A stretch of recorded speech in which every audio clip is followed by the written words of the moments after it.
Olá, bom dia a todos e todas que nos assistem nesta manhã de domingo. É um prazer muito grande estar com você. Eu sou o pastor Irênio Silveira Chaves e este é o programa de estudo bíblico à distância da Igreja Batista da Orla Oceânica. Estamos estudando o Evangelho de Lucas e você que tem nos acompanhado já desde a primeira lição, tem reparado que a nossa proposta é de fazer uma leitura do Evangelho a partir de uma perspectiva, de um ponto de partida, que é a compreensão do cuidado amoroso de Deus por toda a humanidade. Jesus é a expressão do cuidado de Deus por todos nós. E ele cuidou de gente, ele cuidou de pessoas como a gente e nos chama a desfrutar do seu cuidado nos dias de hoje. E eu convido você a nos acompanhar nesta aula, a nos acompanhar nesta jornada. Nós já estamos na 10ª aula. Se você perdeu as aulas anteriores, dá uma olhada na playlist em nosso canal e verifique as aulas anteriores. Tem muita coisa que você vai compreender, principalmente nas aulas iniciais, quando a gente apresenta a proposta dessa leitura do Evangelho de Lucas. Também você tem disponível para acompanhar estas aulas uma apostila em PDF que está em nosso blog na internet. Você pode acessar através do endereço que está aqui embaixo, nas descrições do vídeo, mas também pode acessar através do link que foi colocado aí no chat para você acompanhar. Clica lá, encontra a apostila Lucas, o Evangelho do Cuidado, por uma espiritualidade do cuidado, e você vai poder baixar e ter esse material no seu computador, no seu celular, no seu tablet, onde você costuma estudar os livros digitais que você tem. Nós estamos na época moderna, nós hoje dependemos muito mais de uma biblioteca digital do que uma biblioteca física. Claro que o livro não perdeu a importância, mas a biblioteca digital é uma realidade e ela precisa ser usada como um recurso de aprendizagem para os nossos dias atuais. Essas novas tecnologias de informação e comunicação, elas são muito importantes para o nosso aprendizado. Bom, sem mais demora, nós vamos começar então a apresentar o conteúdo da aula de hoje. Fique até o final, você vai ter muito aqui acrescentar à sua aprendizagem neste dia de hoje, compartilhando aqui com a gente tudo aquilo que a gente produziu. Então está aí a nossa apresentação. Nós estamos no curso sobre o Evangelho de Lucas, que é o Evangelho do Cuidado. Estamos em busca de uma espiritualidade do cuidado. Nós já estamos aqui avançando nesse estudo, chegando à 10ª aula. O tema da aula de hoje é Evangelismo como Cuidado. Jesus preparando os seus discípulos para a tarefa evangelizadora.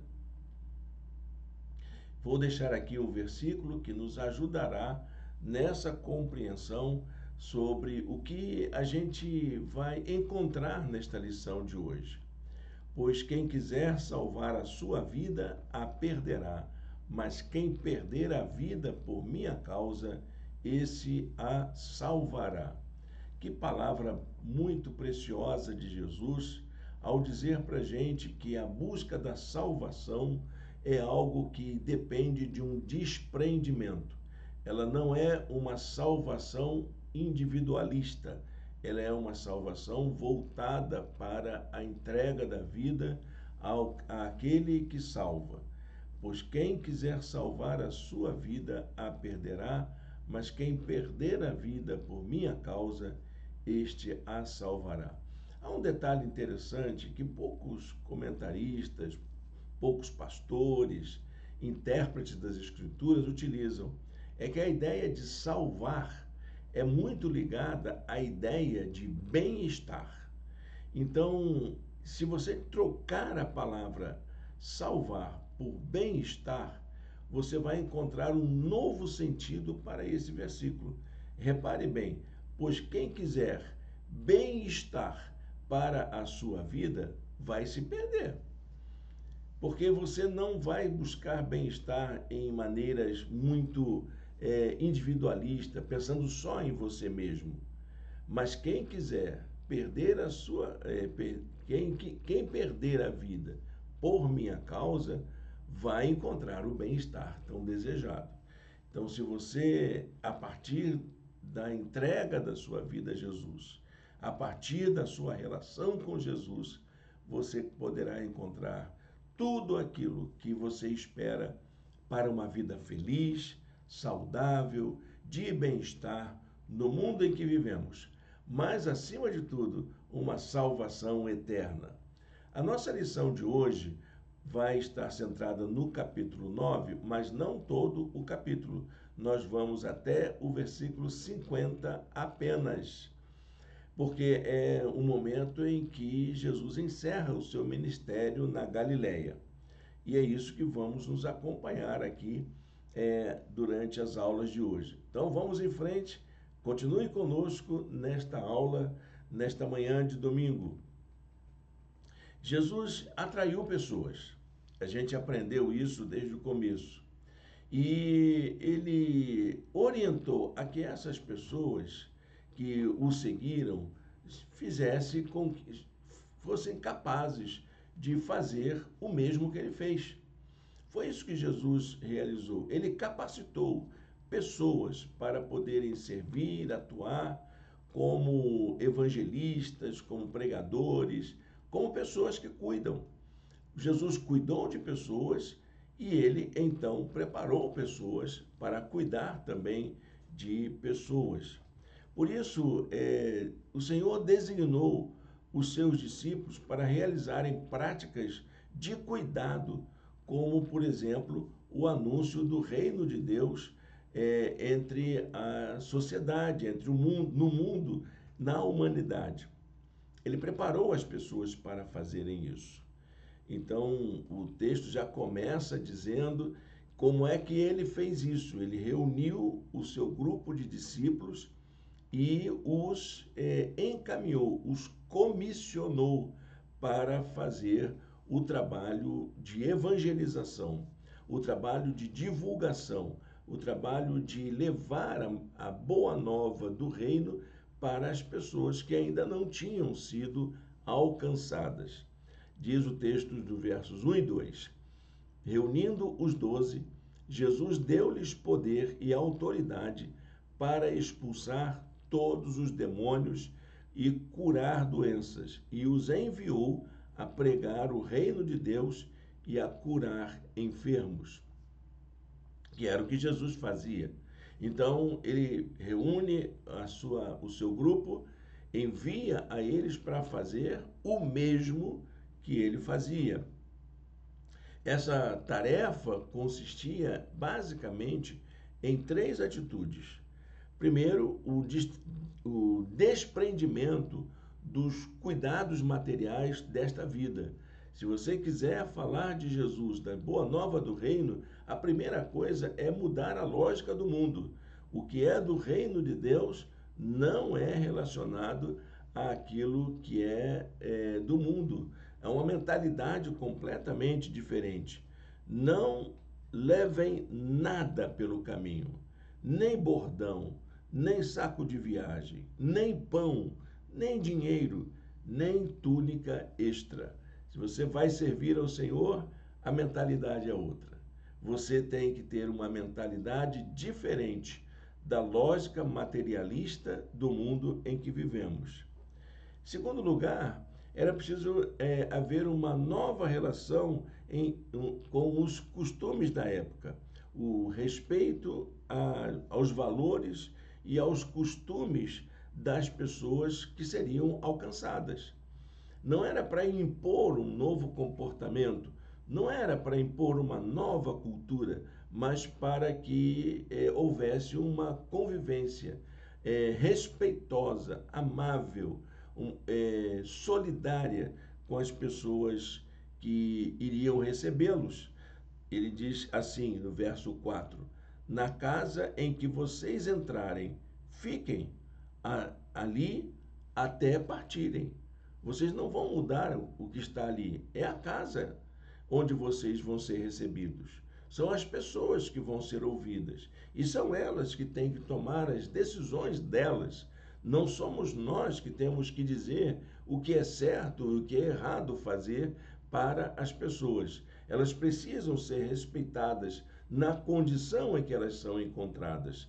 E se estamos sendo recebidos em suas casas, se elas nos acolhem como anunciadores de uma boa notícia, então respeitemos seus comportamentos, seus hábitos, seus costumes, suas tradições, sua cultura, seus valores, que a gente saiba respeitar isso.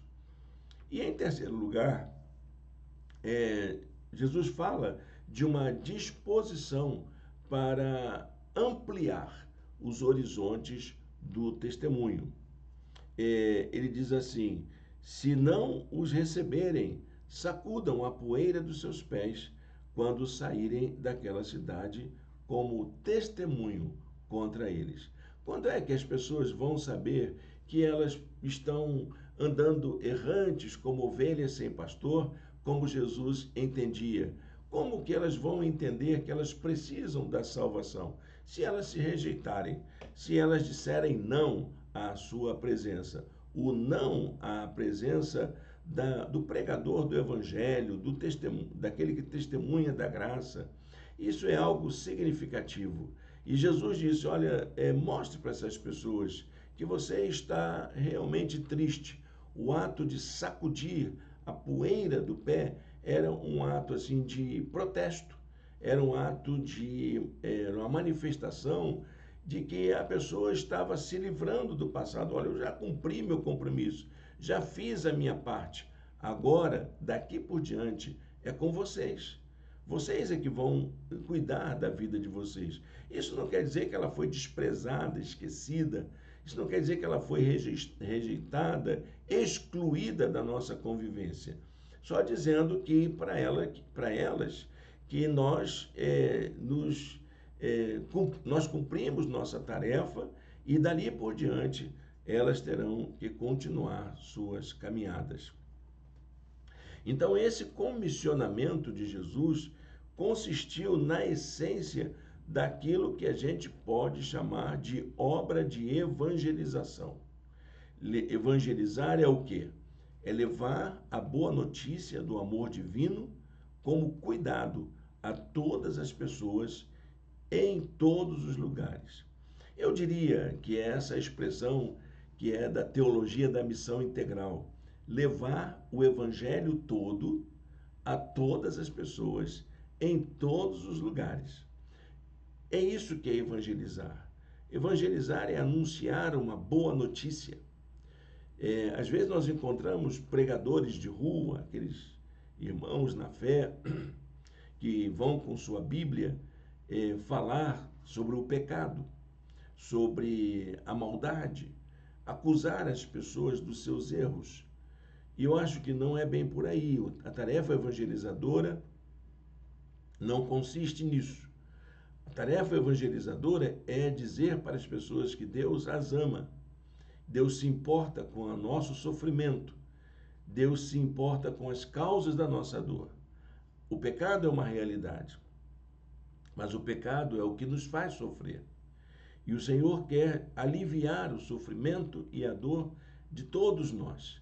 Evangelizar é dizer para as pessoas que o Senhor não quer deixar que a gente continue perdido e sem salvação, perdido e sem cuidado, sofrendo por causa das nossas aflições.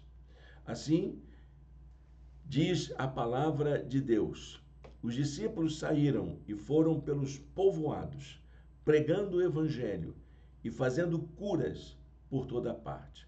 Não preciso lembrar aqui que a ideia de cura não é a mesma da medicina de hoje. O médico sai curando. O que ele faz? Ele elimina a doença. A palavra curar, naquele contexto, era cuidar. Então, na verdade, eles saíram cuidando das pessoas, olhando por elas, tentando aliviar os seus sofrimentos, trazendo paz, trazendo esperança, trazendo alívio para as suas dores. Esse é o verdadeiro evangelista, é aquele que leva a paz, é aquele que leva esperança, é aquele que leva alívio, é aquele que leva consolo e, em meio a todo esse cuidado amoroso para com as pessoas, também oferecer oportunidade de restauração, de libertação e de cura, por que não, do alívio das suas dores. Porque o Senhor é poderoso para cuidar, nós acreditamos nisso. Acreditamos que o Senhor é capaz de cuidar de curar as nossas enfermidades. Quem cura é o Senhor e nós cuidamos. E o Senhor cura porque cuida. E Ele nos chama para tomar parte dessa obra maravilhosa de cuidado das pessoas, que inclui todos esses aspectos da pregação do Evangelho como boa notícia do amor divino para todas as pessoas. Então, a tarefa da evangelização nesses moldes é uma manifestação dessa vitalidade da comunidade dos discípulos. Era a maneira de dizer: nós estamos vivos, somos capazes de cuidar de vocês. Olha do que nós somos capazes de fazer diante das dores que vocês... Nós nos importamos com vocês, nós nos empenhamos em oferecer o melhor que temos, que é o nosso cuidado. Então, a evangelização, de acordo com os propósitos de Jesus, vai abalar as estruturas da sociedade. Não porque a gente quer mudar a sociedade, mas porque a boa notícia do amor divino, ela nos interpela. E Lucas diz que aquela pregação abalou as estruturas do poder dominante. A notícia chegou a Herodes, o rei malvado que atuava naquela época. O perverso Herodes, o tirano Herodes, que mandou matar João Batista, ele acabou recebendo a notícia da pregação do Evangelho feita pelos discípulos, como se fosse uma repetição daquilo que João Batista estava fazendo. E isso incomodou muito a pessoa de Herodes.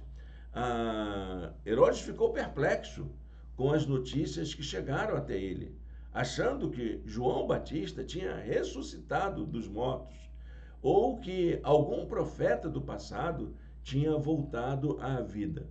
A gente vê aí que nessa narrativa de Lucas, a cultura da época estava impregnada da influência dos povos vizinhos, dos povos próximos ali. Eles influenciavam a fé judaica e realmente havia essas crenças de que alguém podia voltar da morte, reencarnar, essas coisas todas. Mas era crença dos povos vizinhos, não crença do judaísmo. O judaísmo não desenvolvia essa crença. Jesus não veio pregar isso.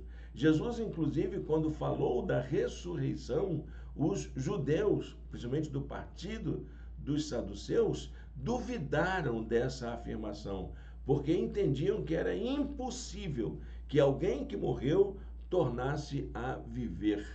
De qualquer forma, seja vindo dos mortos, seja reencarnando, seja ressurgindo. Era essa a base da crença. E Herodes, então, alimenta: será que isso aí deu certo?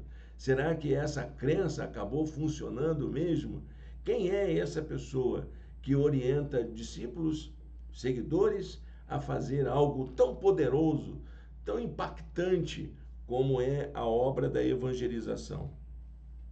Lucas, ele não narrou como que João Batista morreu, ele não fez nenhum registro, apenas aqui nós sabemos como João Batista foi morto. E sabemos disso através da fala de Herodes. ele afirma que mandou decapitar o João Batista. Só vamos encontrar explicações sobre como isso se deu no Evangelho de Mateus e no Evangelho de Marcos. Dá uma olhadinha lá nos versículos que estão indicados aí e você vai ver como que isso se deu. Não é o nosso objeto de estudo agora. O que nos interessa é que Herodes ficou tão assustado e ele se sentia culpado por ter feito algo contra alguém que não fez nenhuma maldade, não cometeu nenhum crime, e ele acabou condenando alguém apenas por causa da sua vaidade. Então Herodes procurava, por causa disso, também conhecer Jesus. Esse é o impacto da evangelização. Aquilo que o evangelho faz na vida das pessoas, a transformação, a libertação, essa coisa do cuidado amoroso, dessa relação fraterna, amiga entre todas as pessoas, cria um impacto na vida da sociedade e a sociedade então se sente atraída pelo evangelho. E Herodes demonstra muito esse interesse de conhecer quem são essas pessoas, quem é esse Jesus que transforma a vida de tanta gente, que faz tanto bem, que traz bem-estar, salvação para aqueles que acolhem o convite amoroso que ele faz.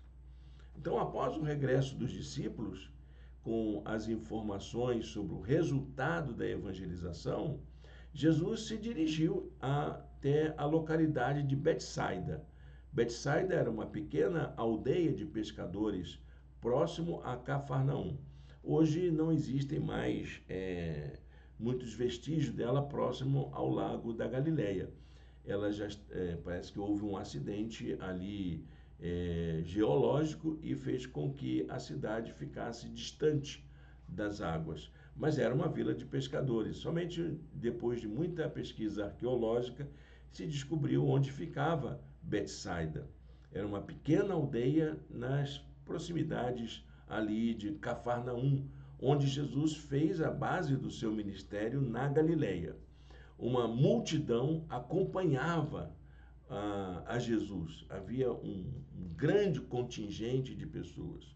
Lucas registra que Jesus acolheu essas pessoas com carinho, com amor, ensinou todas sobre o reino de Deus, cuidou de suas enfermidades. Ele curou pessoas, como diz lá no verso de número 11.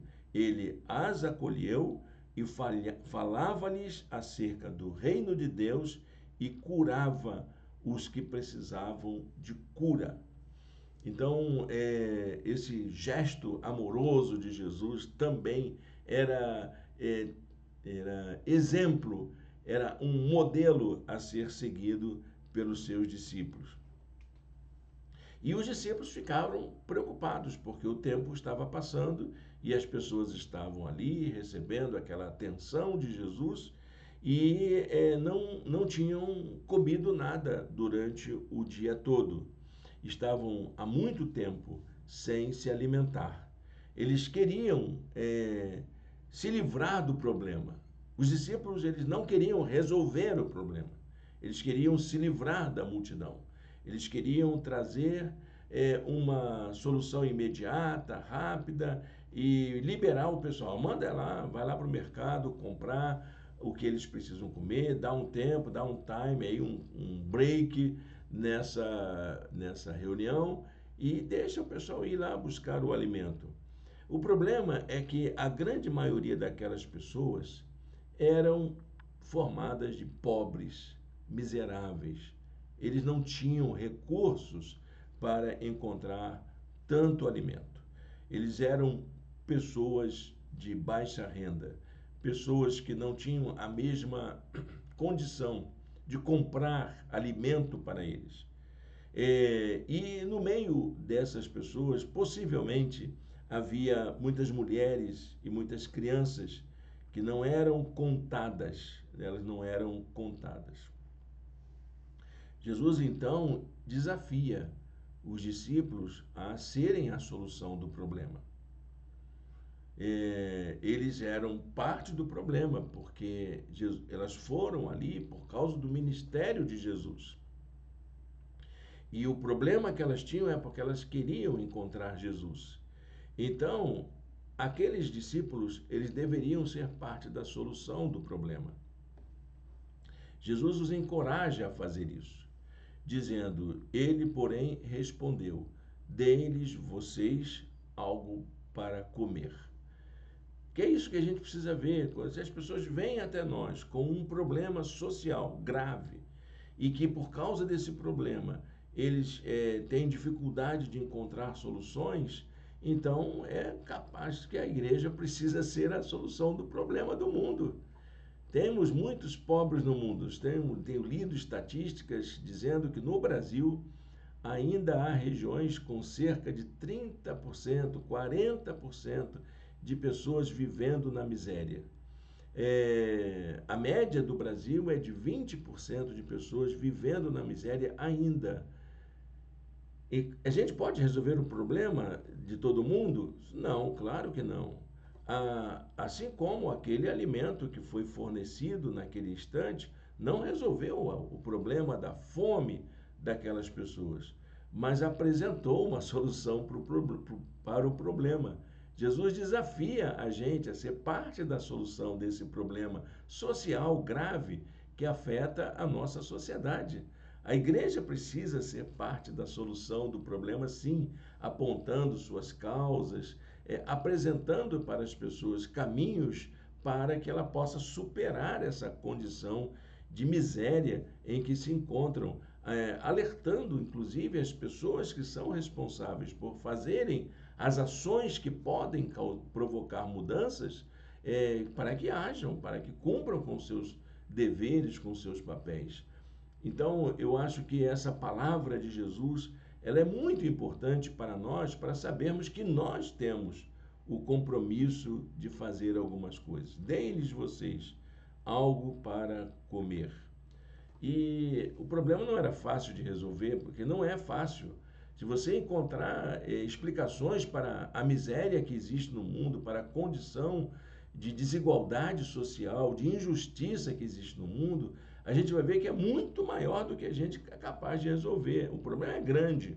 Havia 5.000 homens naquela circunstância, naquele momento, era gente à beça, sem contar mulheres e crianças. Alguns fazem a estimativa que havia entre 10 e 15 mil pessoas naquele momento, e os discípulos dispunham de apenas 5 pães e 2 peixes.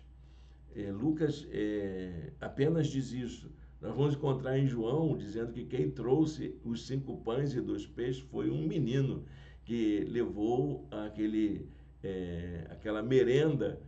Um amigo disse certa vez que era um McFish para a reunião onde eles estavam reunidos. Era esse o problema. Muita gente para pouca comida. É o problema do mundo. Em muita gente e pouca distribuição de alimentos. Eles, então, esperavam que Jesus fizesse algo. Jesus é capaz de fazer isso. Ele seria capaz de prover os recursos para comprar os alimentos para toda aquela gente. E os discípulos esperavam que isso fosse feito. Jesus, então, orienta: olha, é isso que nós temos, é com isso que vamos trabalhar. Ele faz o seguinte, reúne todo mundo e faz com que eles se assentem em grupos de 50 pessoas. Bota todo mundo lá sentado para que formam pequenos grupos de 50 pessoas. Um comentarista falando sobre isso diz que a região de Betsaida era formada por uma colina à beira do lago. Uma colina com uma relva verde, linda de se ver à distância. E o comentarista convida a imaginar aquelas pessoas pobres, vestidas com roupas de cor meio que de tons terrosos, cor de abóbora, ocre, ou alaranjado. Então eles espalham essas pessoas. E quem estava à distância poderia verificar a beleza daquela expressão estética, como se fosse um quadro impressionista de um fundo verde com pequenas manchas de tons terrosos espalhados pela paisagem. Jesus, então, ele cuida da estética, ele gosta da beleza. Aquilo que Jesus faz é belo, é marcado pela beleza. E então, aquelas pessoas sentadas ali, Jesus pega o pão e o peixe e começa a cortar em pequenos pedaços e entrega aos seus discípulos e faz com que os seus discípulos compartilhem aquilo que ele dividiu para com as pessoas. Os pequenos pedaços, então, chegam até cada um, de tal maneira que todos se alimentam. Tomando os 5 pães e os 2 peixes e olhando para o céu, deu graças e o partiu. Em seguida, entregou-os aos discípulos para que os servissem ao povo. Que gesto lindo! Jesus agradece pelo pouco. Jesus agradece pelo que ele tinha e abençoa para que aquilo que é pouco possa ser suficiente para todos que precisam. O pouco que a gente tem é muito nas mãos de Deus. Nunca esqueça disso, meu irmão. Eu tenho tão pouco. Minha conta bancária está tão magrinha. Minha casa é tão pequena.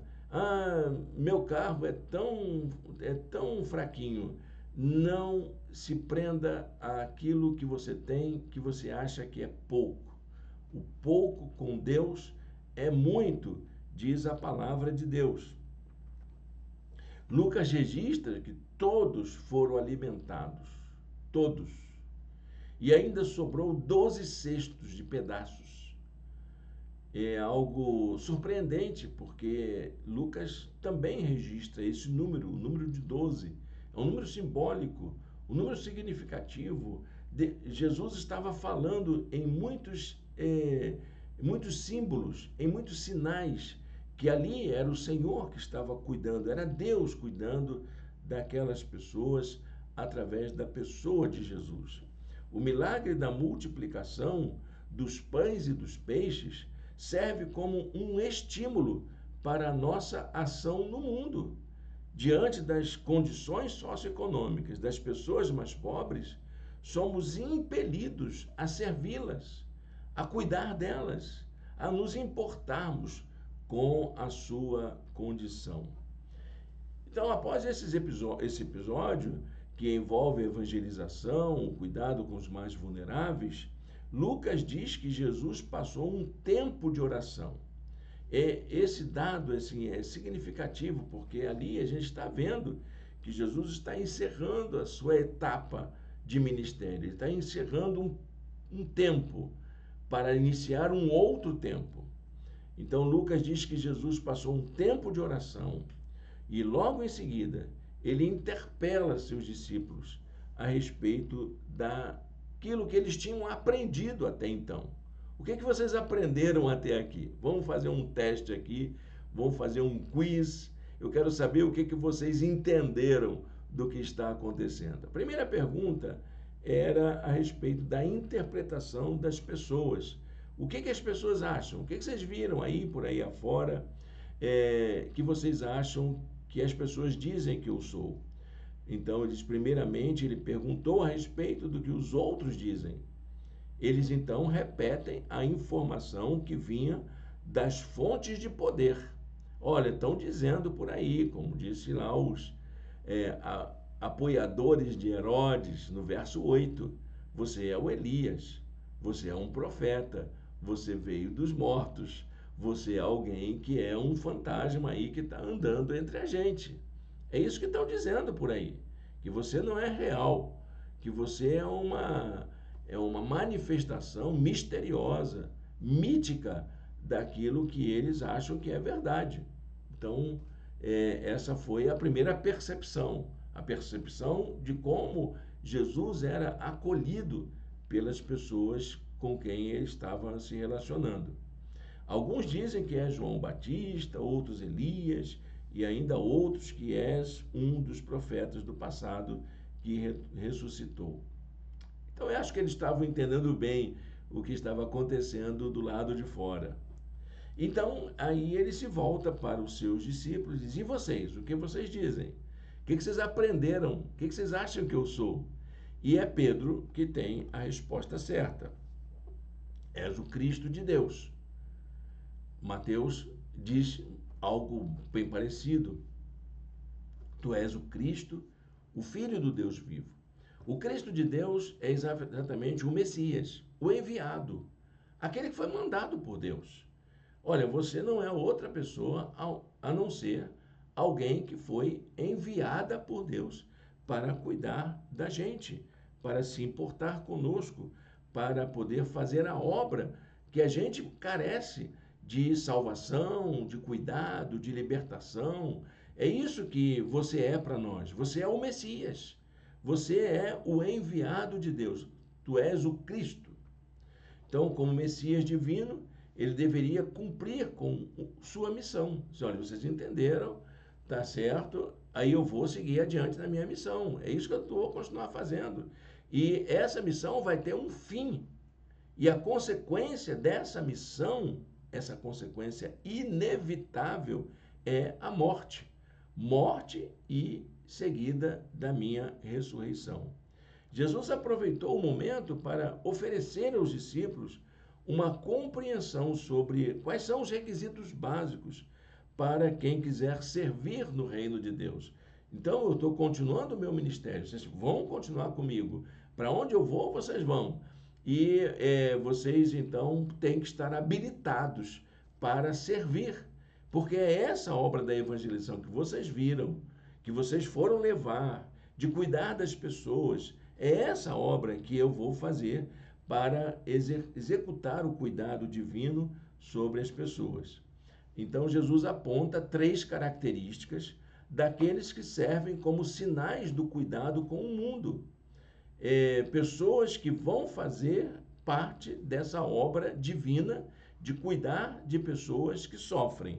Quais são as características dessas pessoas? Primeira, seguir Jesus integralmente.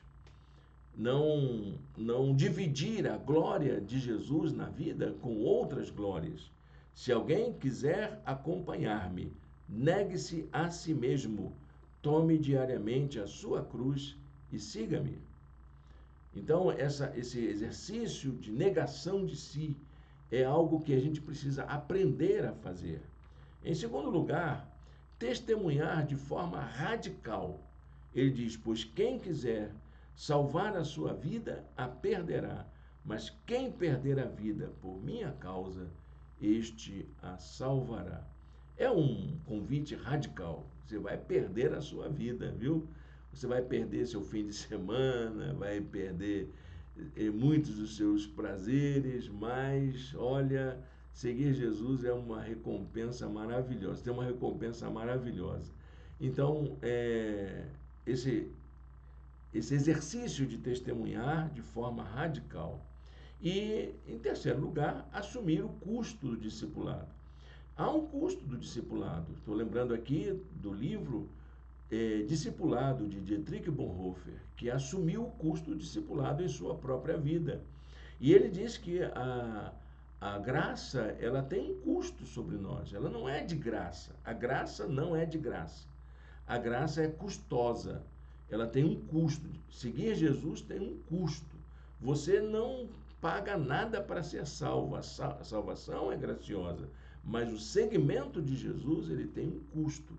E Jesus disse: se alguém se envergonhar de mim e das minhas palavras, o Filho do Homem se envergonhará dele quando vier em sua glória e na glória do Pai e dos santos anjos.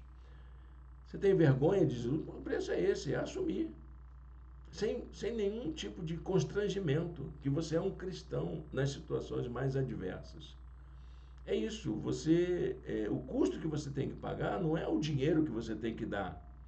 Não é você ter que fazer sacrifícios, mas é você assumir o compromisso de ser um cristão autêntico no mundo em que nós vivemos. Os que possuem tais características terão o privilégio de verem a realização do reino de Deus no mundo. Isso tem a ver com a realização da esperança, do senso de justiça, do sentimento de paz, da alegria que a participação no reino de Deus proporciona como uma antecipação das promessas futuras. É isso que Jesus está dizendo. Eu vou voltar aqui e vou realizar tudo isso. Mas vocês já precisam estar experimentando isso no coração de vocês. Vocês já têm que estar com esse sentimento. Eu garanto a vocês, o Espírito Santo garante essa antecipação da alegria futura nos dias atuais.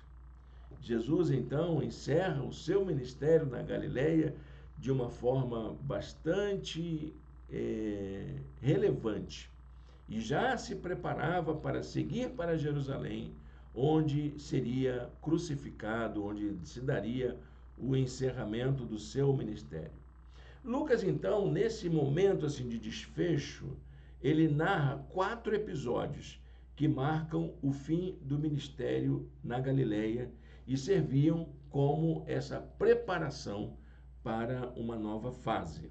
Vamos ver quais são esses quatro episódios, o que eles falam para nós, o que eles têm a nos ensinar, o que eles representaram para o ministério de Jesus.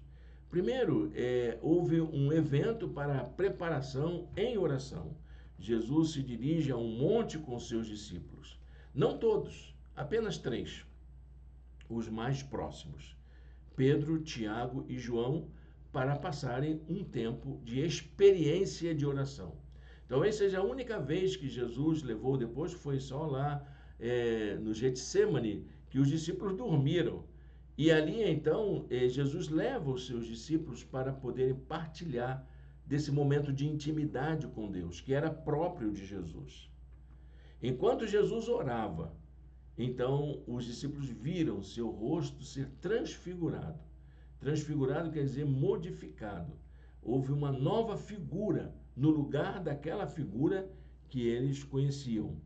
E as suas vestes ficaram resplandecentes. Em seguida, aparecem 2 homens para conversar com Jesus, que foram identificados como Elias e Moisés. Então, aquela cena, assim, maravilhosa, era linda de se ver, Jesus com o seu rosto transfigurado e as suas vestes brilhantes e duas criaturas com essa imagem do que eles tinham como a figura de Elias e de Moisés. Lucas registrou que eles apareceram em glorioso esplendor e falavam sobre o cumprimento do ministério de Jesus quando ele estivesse em Jerusalém. Como que seria o desfecho desse ministério? As figuras de Elias e Moisés servem como referências do que era a lei e a profecia, como se Jesus estivesse ali caminhando para o cumprimento daquilo que a lei e a profecia prometiam, como orientadores da compreensão a respeito do ministério de Jesus. Os discípulos estavam sonolentos, não conseguiam entender o que estava acontecendo, até que uma nuvem os cobriu e uma voz repetiu o que fora dito durante o seu batismo. Dá uma olhadinha em Lucas 3:22. Esse é o meu filho amado, em quem eu tenho prazer, com a advertência para que ouvissem o que Jesus tinha a dizer. Ouçam o que ele diz. Ouçam o que ele diz. Os discípulos desejavam, então, aprofundar essa experiência. É bom demais a gente estar aqui. A gente nunca viu isso. É algo maravilhoso. E essa realidade é o que a gente quer. A gente quer viver nessa realidade. Mas Jesus compreendia que ainda havia muito a realizar. Olha como a gente queria ter um lugar desse, não é verdade? Como que a gente queria ter uma experiência dessa? Mas essa experiência não é a experiência que a gente precisa ter para realizar a missão de Deus no mundo.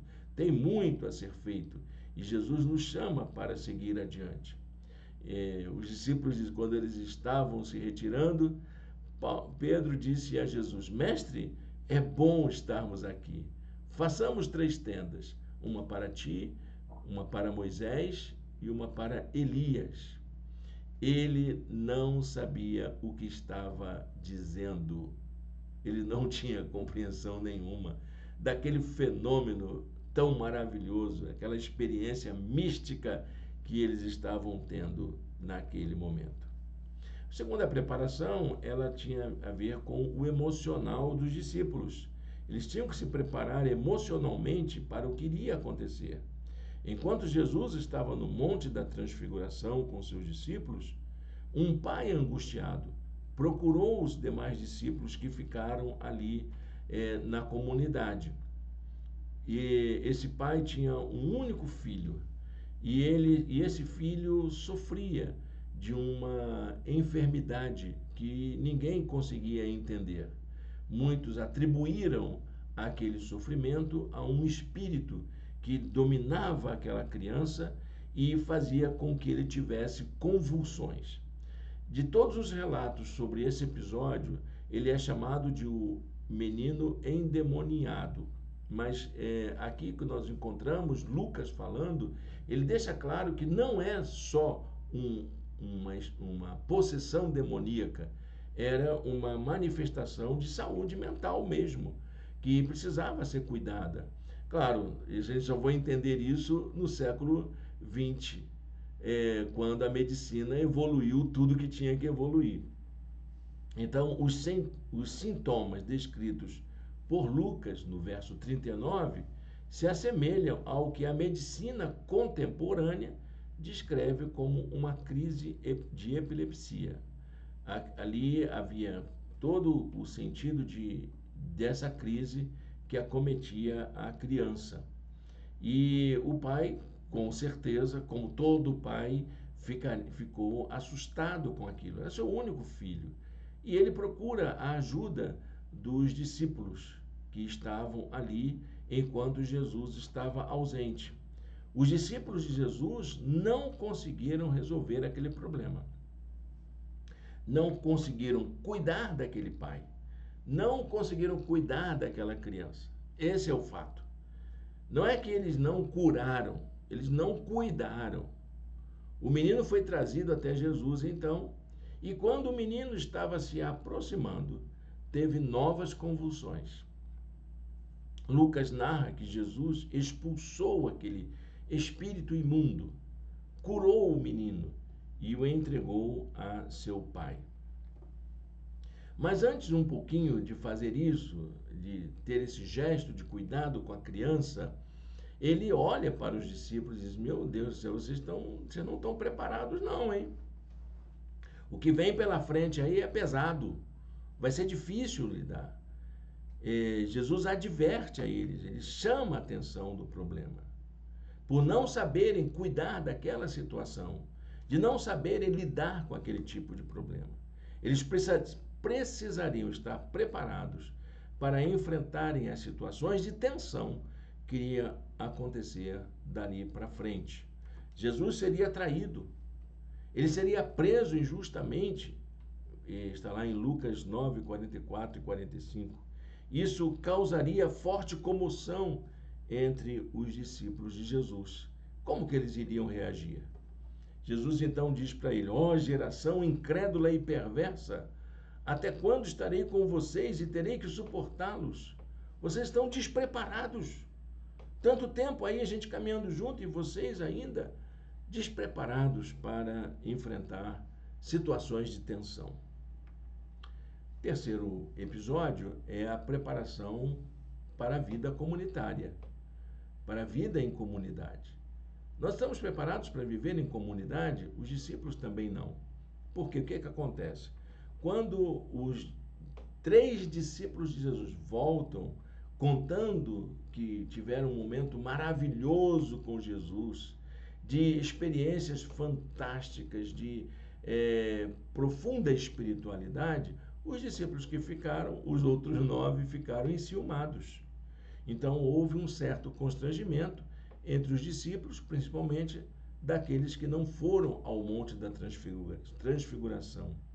Eles se sentiam preteridos por Jesus. Então começa a haver uma discussão entre eles sobre quem era o maior, quem é o mais importante no reino de Deus. Existe uma escala de valores no reino de Deus, um que é mais importante do que o outro? Essa era uma dúvida muito interessante que os discípulos tiveram e colocaram diante de Jesus. Jesus responde àquela questão usando uma criança como uma metáfora sobre como devemos nos comportar em relação à vida em uma comunidade de pessoas que pertencem ao reino de Deus. Como que é essa vida em comunidade? A lógica da vida em comunidade é: o que se fizer como menor será o maior. Como é que é na vida, então, da nossa comunidade de fé? Quem é o mais importante? É aquele que é o menor. Aquele que se faz como menor. Aquele que abre mão das suas prerrogativas, dos seus títulos, de suas honras. Esse é o maior. O maior é aquele que serve. O maior é aquele que se dedica. O maior é aquele que cuida. Tá bom, minha irmã? Diz Jesus: quem recebe esta criança em meu nome está me recebendo, e quem me recebe está recebendo aquele que me enviou. Pois aquele que entre vocês for o menor, este será o maior. E, finalmente, a última preparação tinha a ver com a realidade ecumênica. Como assim, Irene? Bom, aconteceu um probleminha. Foi João, o discípulo amado, que trouxe o problema. Os discípulos encontraram uma pessoa que estava expulsando demônios. Ele estava cuidando de pessoas, estava libertando pessoas. E fazia isso em nome de Jesus, mas não era do grupo de discípulos. Essa informação mexeu com a vida dos discípulos. E eles tentaram evitar que o sujeito continuasse fazendo aquilo. Tentar proibir que aquela pessoa de um outro grupo, de uma outra experiência, pudesse agir em nome de Jesus, como se eles fossem os autênticos, aquelas pessoas abalizadas, certificadas, autorizadas para servirem Jesus. E Jesus então mostra que servir no reino de Deus não é um certificado de qualidade, de autenticidade, que é conferida à pessoa de tal maneira que só ela vai ter a verdade sobre o Evangelho. A maneira como Jesus reage a essa informação lembra que o cuidado com os que sofrem não é uma tarefa exclusiva de um grupo. Jesus não é uma propriedade de um segmento religioso. Ninguém detém o domínio, a titularidade de Jesus. Qual é a religião perfeita? Qual é aquele grupo de fé cristão que mais é cristão? Não existe isso. Jesus, ele valoriza cada experiência. Ele diz que cada pessoa que procura fazer o cuidado com o outro em seu nome, essa pessoa não é seu inimigo, ela é parte do seu movimento. Quem não é contra vocês é a favor de vocês. Acho que essa é uma lição ecumênica bastante interessante, porque não sei se vocês já participaram de discussões de grupos denominacionais, em que cada um se sente mais perfeito do que o outro e quer mostrar suas qualidades, quer mostrar suas virtudes. E Jesus diz que para o reino de Deus isso não faz menor diferença. O importante é que a gente cuide das pessoas em nome dele, faça a prática do amor fraternal em nome dele. Eu tenho para mim que essa tarefa ecumênica Jesus entregou os seus discípulos ali e pediu que eles realizassem a obra dele dentro dessa perspectiva ecumênica, respeitando uns aos outros, tendo essa compreensão de liberdade de agir em nome de Jesus, conforme o Espírito orienta. Bom, gente, eu acho que a gente tem aí bastante material para a gente refletir durante este dia, não é verdade? Eu acho que a gente tem aí bons momentos. Eu queria encerrar essa palavra acrescentando a lição na vida. Uma das coisas mais importantes que eu acho que a gente viu hoje é a questão do custo desse compromisso que é evangelizar. Há um custo para o compromisso de evangelizar. É o custo de reconhecer quem se é e aceitar a proposta de viver como Jesus viveu. Esse é o custo. Você ser como Jesus, imitar Jesus. Para tanto, é preciso abrir mão de nossa pretensão de ser o que achamos que somos, para assumir o que Jesus quer que sejamos. E isso envolve um exercício diário de transformação, todos os dias, aperfeiçoar a cada dia. Como Jesus disse, que adianta você ganhar o mundo inteiro, ser um evangelista de ponta e perder-se ou destruir a si mesmo. Que Deus nos abençoe, que essa mensagem fique gravada em nossos corações. Vamos orar juntos? Feche seus olhos, fale com Deus. Senhor Deus e Pai, muito obrigado por esta manhã, por esta palavra. Muito obrigado pela mensagem do Teu Evangelho. Queremos ser evangelistas. Queremos ser anunciadores da boa nova, da Tua salvação e do Teu amor para toda a humanidade. Senhor, transforma primeiramente a nós. Faz de nós os Teus instrumentos. Em nome de Jesus. Amém. Amém, meu irmão, minha irmã. É uma alegria a gente poder estar juntos. Quero convidar você para acompanhar a nossa reflexão de logo mais. Vamos começar uma jornada de 40 dias pensando sobre a fé. O que a gente acredita, o que constitui a nossa crença, o que nós falamos sobre aquilo que acreditamos, quem é Deus para nós, quem é Jesus para você, quem é o Espírito Santo, o que é viver numa comunidade de fé. Vamos falar sobre isso, vamos fazer reflexões a partir do credo apostólico para a gente poder pensar naquilo que a gente acredita hoje. Hoje, às 18h30, convido você a estar conosco. Deus o abençoe, Deus a abençoe. Tenha um domingo de paz na presença do Senhor.